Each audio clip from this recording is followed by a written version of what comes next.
the American empire and Israel are one. And so I'm not surprised.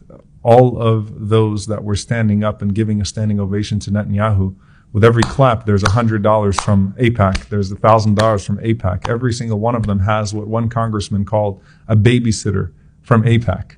I mean, how pathetic. And what an indictment of all of those that chant out America first and all of these empty slogans of patriotism, while a foreign leader who's on trial for genocide, who has an arrest warrant on him for being a war criminal, walks into your highest office and gets a standing ovation as a foreign leader that even an American leader would not get. This is your king.